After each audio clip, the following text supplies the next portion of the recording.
Bismillahirrahmanirrahim. Assalamualaikum warahmatullahi wabarakatuh. Alhamdulillahil qa'ili fi muhkamit tanzilih. A'udzu billahi samii'il 'aliim minasyaitonir rajim. Ya ayyuhalladzina amanu kutiba 'alaikumus shiyam kama kutiba 'alal ladzina min qablikum la'allakum tattaqun. Allahumma shalli wa sallim ala sayyidina Muhammad wa ala alihi wa ashabihi wa man tabi'ahum bi ihsanin ila yaumil amma ba'd. Saudaraku yang dirahmati Allah Subhanahu wa taala, Allah yang Maha Penyayang memberikan karunia dan kasih sayangnya kepada hamba-hamba yang beriman dengan panggilan yang sangat lembut, dengan panggilan yang penuh kasih sayang serta penghormatan. Allah memanggil kita semua, ya ayyuhalladzina amanu, wahai orang-orang yang beriman. Panggilan yang diawali dengan predikat keimanan biasanya dikaitkan dengan satu pekerjaan besar, satu tugas besar dan tugas mulia yang ditujukan kepada hamba-hamba yang dipanggil itu. Dan pada ayat yang saya baca di mukadimah, panggilan kasih sayang disampaikan oleh Allah untuk menyiapkan diri kita menyambut satu kewajiban asasi yang terdalam rukun Islam, yaitu beribadah puasa. Ya ayyuhalladzina amanu kutiba 'alaikumus shiyam. Sebagai mukallaf, seorang muslim yang telah memenuhi syarat balik dan berakal, diwajibkan oleh Allah Subhanahu wa taala guna menunaikan ibadah puasa, bukan untuk manfaat Allah, bukan untuk kepentingan Allah, tetapi kembali manfaatnya kepada manusia, kepada sang hamba yang melaksanakan syariat tersebut. Allah mengingatkan agar kita merasa ringan dengan tugas dan kewajiban itu. Allah memberitahu bahwa ibadah puasa merupakan ibadah universal, diberlakukan kepada siapa saja, termasuk umat-umat sebelum kita.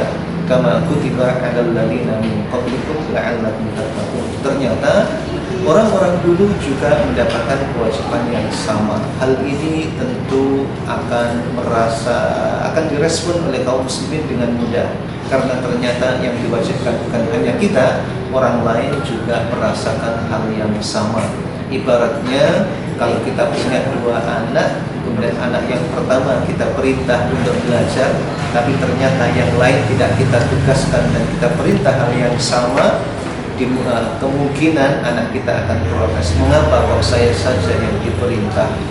Apabila kedua anak diperintah melakukan hal yang sama, keduanya akan merasa ringan di dalam menunaikan. Demikian pula kasih sayang Allah Subhanahu wa taala memberikan tugas pada kita sebagai wujud kasih sayang dengan ibadah yang boleh jadi terasa berat untuk ditunaikan, tetapi sesungguhnya banyak kemudahan-kemudahan yang ada di dalamnya. Karena ternyata Allah menyatakan yuridullahu bikumul yusra wa la yuridu bikumul usra. Allah menginginkan kemudahan dan Allah tidak menginginkan kesulitan bagi diri kita di balik ibadah yang disyariatkan itu. Dalam puasa ada kemudahan, dalam ibadah puasa ada kemanfaatan. Di dalam ibadah Ramadan secara umum juga demikian, ada kemudahan-kemudahan bagi kehidupan kita. Tanpa kita sadari bahwa dalam keseharian kita banyak sekali persoalan-persoalan dalam kehidupan, termasuk persoalan kesehatan fisik kita yang disebabkan oleh perut kita. Bahkan di dalam ungkapan disebutkan bahwa perut merupakan baitudda, ya, atau rumah bagi segala penyakit. Karena itu puasa merupakan ibadah yang memberikan manfaat bagi kesehatan manusia. Walaupun patut untuk kita sadari bahwa sesungguhnya Allah Subhanahu wa taala menginginkan agar kita berpuasa itu bukan karena sehatnya, tetapi ada tujuan yang lebih berharga dari itu semua, yaitu agar kalian bertakwa kepada Allah Subhanahu wa taala. Takwa merupakan puncak dari tujuan kehidupan. Takwa merupakan tujuan terbaik bagi kehidupan manusia, tetapi perlu diingat jalannya adalah asyam. Kata siam artinya adalah al-imsak.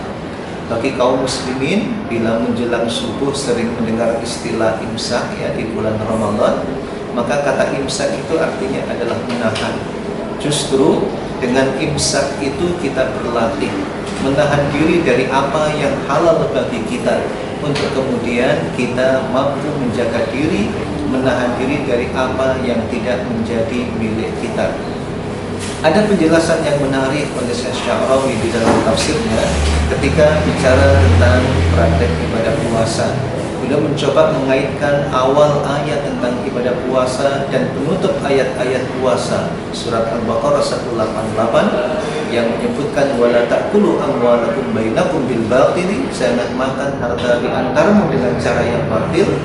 Maka kewajiban ini sangat penting. Ada dua hal yang diatur oleh Islam, yaitu aturan tentang pola makan dan aturan tentang mana yang boleh dimakan dan yang tidak diperkenankan untuk dimakan. Aturan kapan boleh makan dan kapan tidak. Dan aturan apa yang boleh dimakan dan apa yang tidak boleh dimakan. Kuncinya adalah kemampuan imsak, kemampuan di dalam menahan diri. Menahan diri ini ada dua hal, ada yang sifatnya sementara dan ada yang sifatnya permanen. Kita menahan diri yang sifatnya sementara terhadap apa yang kita miliki dari terbit fajar sampai tenggelam matahari, dan ada yang kita harus imsak secara totalitas, tidak hanya di siang hari bahkan juga di malam hari, yaitu menahan diri dari apa saja yang tidak menjadi milik kita dan bukan menjadi hak kita. Maka ibadah puasa di bulan yang mulia ini mengajarkan kepada kita untuk melatih menahan diri agar kita lebih berhati-hati, dan itu adalah substansi yang dikehendaki oleh Allah Subhanahu wa taala, la'allakum tattaqun, agar kalian bertakwa, agar kalian lebih berhati-hati, agar kalian memiliki wiqayah, memiliki tameng, perisai yang memisahkan diri kita dengan kemaksiatan-kemaksiatan yang dimurkai oleh Allah Subhanahu wa taala. Wallahu a'lam bishawab. Wassalamualaikum warahmatullahi wabarakatuh.